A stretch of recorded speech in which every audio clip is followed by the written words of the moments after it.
लालच इंसान को फंसा देता है। इजराइल पिछले 75 सालों से धीरे धीरे फिलिस्तीन पर कब्जा कर रहा था। दुनिया को ये मैसेज दे रहा था कि फिलिस्तीन में आतंकवाद है, हमास है और हम आतंकवाद के खिलाफ लड़ रहे हैं। लेकिन एक सिरे से एक बार में सबसे पर्दा उठ गया है। अब साफ हो गया है सोशल मीडिया की वजह से कि इजराइल जो है वो फिलिस्तीनियों के घर पर कब्जा कर रहा है। अब तक चूंकि सोशल मीडिया नहीं था तो टीवी, अखबार जैसे भारत में मनुवादी मीडिया है, ग्लोबल मीडिया इस तरह से नहीं दिखाता था। लेकिन जैसे ही सोचिए अल जजीरा हो या सोशल मीडिया ने इजराइल की पोल खोल दी है। जो वीडियो आया है वो शर्मनाक है और चौंकाने वाला है। नमस्कार, मैं शंभू कुमार सिंह और आप देख रहे हैं नेशनल दस्तक। क्या इजराइल आतंक के बहाने फिलिस्तीन पर कब्जा करना चाहता है? पिछले लगभग 70 सालों से इजराइल यही कहता था कि फिलिस्तीन से आतंकी हमला होता है और पूरी दुनिया ने उसकी बात को मानता रहा, क्योंकि तब टीवी, अखबार दूसरे नहीं थे, सोशल मीडिया नहीं था। इजराइल धीरे धीरे धीरे धीरे करके फिलिस्तीन के ज़मीनों पर कब्जा करता चला गया और बेंजामिन नेतन्याहू ने तो हद ही कर दी। एक कहावत सुनी है कि एक मुर्गी जो है वो रोज़ अंडा देता था। एक दिन उसके मालिक के मन में लालच आया। उसने कहा कि जब रोज़ सोने की अंडा दे रही है तो इसके पेट में बहुत अंडा होगा, मुर्गी हलाल कर दिया। नतीजा ये हुआ कि मुर्गी मर गई। अब मुर्गी तो अंडा एक ही दिन में एक ही दे सकती है, अंडा का कोई संग्रह तो होता नहीं है। यही गलती कर गए बेंजामिन नेतन्याहू।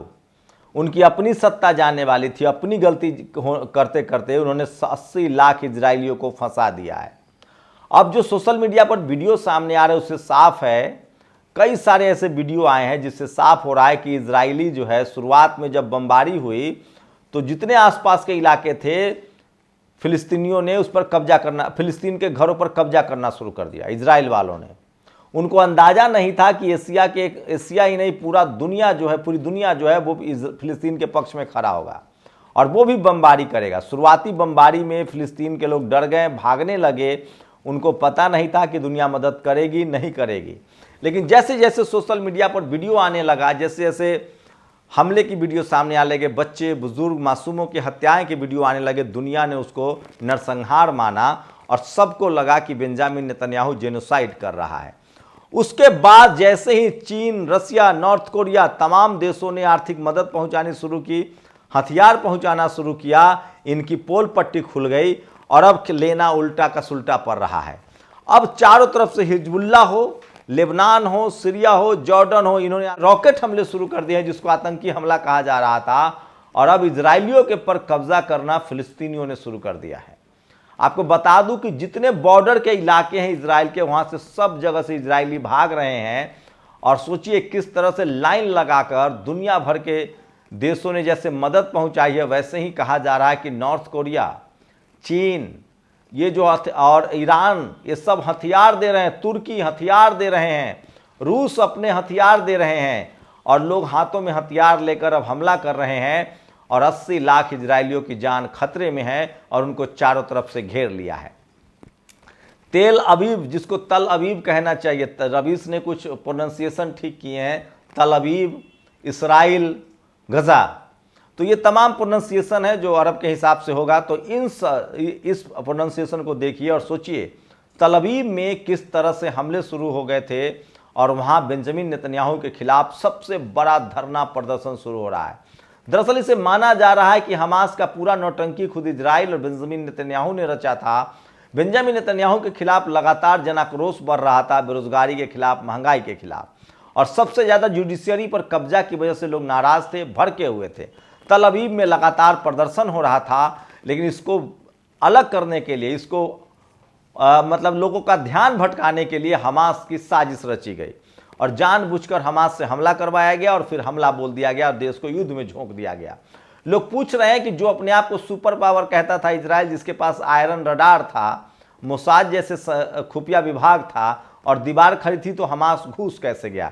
इसका मतलब या तो ये सब कुछ इजराइल का किया धरा है, नेतन्याहू का किया धरा है, या फिर इसका सुपर पावर होने का और तमाम टेक्नोलॉजी होने का मामला बिल्कुल झूठा है। दोनों में से कोई एक बात तो सच है और यही इजराइल को लेना का देना पड़ गया। साफ हो गया इजराइल एक ब्रोकर है, अमेरिकी हथियारों का दलाल है। उसके बाद सोचिए, एक तो करेला उस पर से नीम चढ़ा। बेंजामिन नेतन्याहू ने जिस तरह से हमास के बहाने गरीब फिलिस्तीनियों को मारना शुरू कर दिया और गजा पट्टी पर हमले की कोशिश शुरू कर दी, कहा कि हम टैंक उतारेंगे। अब जैसे ही उसका टैंक जा रहा है, लेबनान, हिजबुल्ला और फिलिस्तीनी उसको उड़ा दे रहे हैं। 10 मिनट में 200 रॉकेट फिर से ईरान की तरफ से दागे गए हैं और अब ईरान, चीन, रूस, नॉर्थ कोरिया ये सब हथियार सप्लाई कर रहे हैं और हमास के पास, फिलिस्तीन के पास अब हथियारों की कमी नहीं है। और अब खेल उल्टा चल रहा है। लग रहा है कि जैसे सोशल मीडिया आया, लोगों ने कहा कि इजराइल गलत कर रहा है। सोचिए, यूनाइटेड नेशन में वोटिंग होती है, 120 देशों ने शांति के पक्ष में, 14 देशों ने इजराइल के पक्ष में और 45 देशों ने वॉकआउट किया।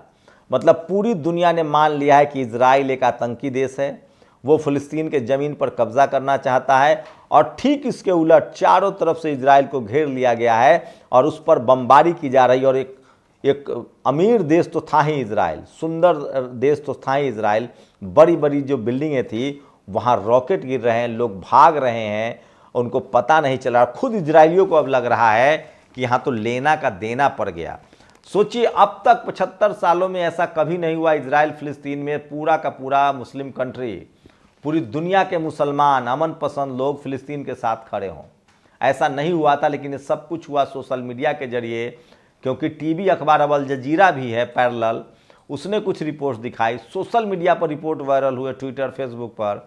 वहाँ भी अब इंटरनेट बंद कर दिया गया, लेकिन तब तक खेल हो चुका था और पूरी दुनिया को पता चल गया कि इजराइल फिलिस्तीन पर जानबूझकर हमला कर रहा है और उसकी ज़मीन की कोशिश कब्जाने की ये सारा षड्यंत्र है।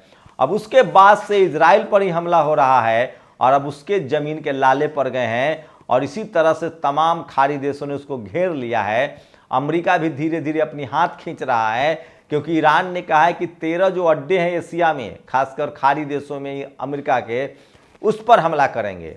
तो अब तो 2 ही रास्ते हैं, ईरान, चीन, रूस, कोरिया, ये सब हथियार दे रहे हैं फिलिस्तीन को। अगर अमेरिका चाहे तो इन देशों पर हमला करके दिखाए। वैसे इंग्लैंड, जर्मनी, फ्रांस ने अपने हाथ खींच लिए हैं, या तो अब वर्ल्ड वॉर होगा और सवाल ही पैदा नहीं होता है कि 70-71 देशों के सामने अमेरिका टिके। दरअसल अमेरिका एक का ये पिट्ठू था इजराइल के जरिए वो अपना हथियार बेचता था, लेकिन अब वहाँ भी चीन, रूस और नॉर्थ कोरिया ने फिलिस्तीन का साथ देकर अब तय कर लिया है कि जितने मुस्लिम मुल्क हैं वो हथियार खरीदेंगे अब चीन से। इसमें भारत के लिए चिंताजनक बात है कि थोड़ी सी विदेश नीति में परिवर्तन की वजह से अमेरिका तो किसी का सगा नहीं है, इजराइल के पास कुछ है नहीं, भारत कहीं अपने मुस्लिम राष्ट्र न खो दे, अपने दोस्त न खो दे। रूस फिलहाल चीन के पाले में है क्योंकि वो यूक्रेन युद्ध में फंसा हुआ, उसकी मजबूरी है। लेकिन सारे खाड़ी देश अब तक भारत के साथ बने हुए थे, लेकिन धीरे धीरे वो चीन के साथ शिफ्ट हो रहे हैं। आपको बता दें कि नेपाल, बर्मा, श्रीलंका, ये सब देश भी जो है भारत के विश्वसनीय दोस्त थे, वो भी धीरे धीरे शिफ्ट हो रहे हैं। यहाँ तक कि मालदीव भी आंख दिखा रहा है और कह रहा है कि भारतीय सेना को बाहर करेंगे।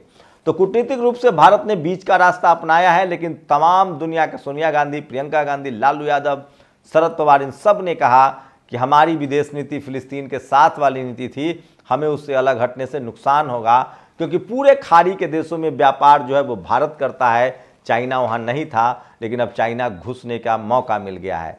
मैं फिर कह रहा हूँ, जो काम इजराइल सोच रहा था कि फिलिस्तीनियों पर कब्जा करेंगे, वो ठीक उल्टा पड़ गया है और अब इजराइल पर ही फिलिस्तीनियों ने कब्जा करने का मूड बना लिया है। और जो अमीर है और जो गरीब है, युद्ध में अमीर का ज़्यादा नुकसान होता है। और बमबारी तो इजराइल ने कर लिया, अब ग्राउंड पर जैसे ही वो जा रहा है उसके टैंक उड़ा दिए जा रहे हैं, क्योंकि 20 लाख फिलिस्तीनी हैं और सब हथियार उठाने के लिए तैयार हैं, क्योंकि उनको लड़ने में आप मुकाबला नहीं कर सकते हैं।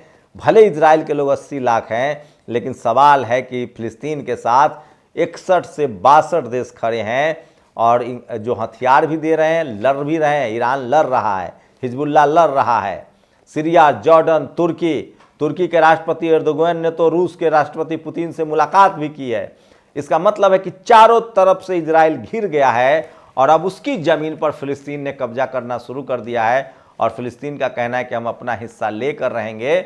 और सोचिए, 75 सालों से जो आडंबर रचा गया था इजराइल ने, बेंजामिन नेतन्याहू की एक गलती ने उसकी पोल पट्टी खोल दी है।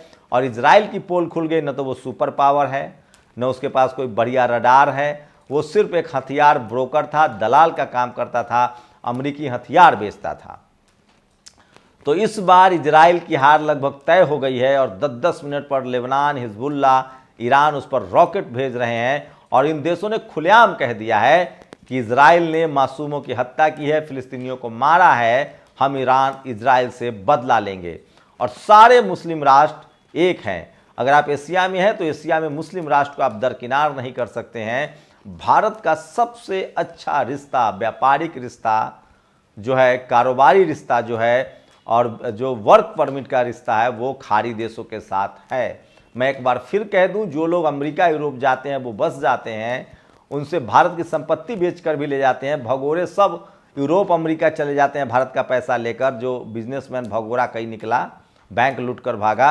आम आदमी जो यूरोप जाता है वो सुख सुविधा देखकर वहाँ बस जाता है, वहीं का हो जाता है। लेकिन जो लोग खाड़ी देशों में काम करते हैं वो भारत की अर्थव्यवस्था को मजबूत करते हैं। वहाँ न घर खरीदते हैं, न परिवार बसाते हैं, वो दरअसल भारत आते हैं और वहाँ से डॉलर मुद्रा, विदेशी मुद्रा भंडार भी भरते हैं, चाहे दिनार हो चाहे तमाम नोट करेंसी हो। तो ये बड़ी खबर थी और इजराइल को उल्टा पड़ गया है और अब इजराइल पर ही कब्जा करने लगे हैं फिलिस्तीनी। और देर सवेर आप देख लीजिएगा, या तो वर्ल्ड वार होगा या 6 महीने के अंदर ही इजराइल के लोग जो हैं वो बेंजामिन नेतन्याहू को हटाएंगे, कोई समझौता होगा और इजराइल को या तो उनकी ज़मीन लौटानी पड़ेगी, फिलिस्तीन को उनकी ज़मीन लौटानी पड़ेगी और इजराइल का हार तय है। और देर सवेर अब इजराइल को फिलिस्तीन की सारी ज़मीनें लौटाने पड़ेगी। कहाँ चले थे कब्जा करने, लेना का देना पड़ गया। अब फिलिस्तीन को उनका देश लौटाना पड़ सकता है क्योंकि 120 देश फिलिस्तीन के साथ खड़ा है। आप लोग अपनी प्रतिक्रिया जरूर दीजिए। शुक्रिया। नेशनल दस्तक की आपसे गुजारिश है कि अगर इसको बचाना चाहते हैं तो नेशनल दस्तक को सब्सक्राइब करने के लिए रेड कलर के सब्सक्राइब बटन को दबाएं, फिर बेल आइकन की घंटी दबाएं। नेशनल दस्तक को बचाने के लिए बहुत जरूरी है कि हर खबर को शेयर करें, लाइक करें, कमेंट जरूर करें।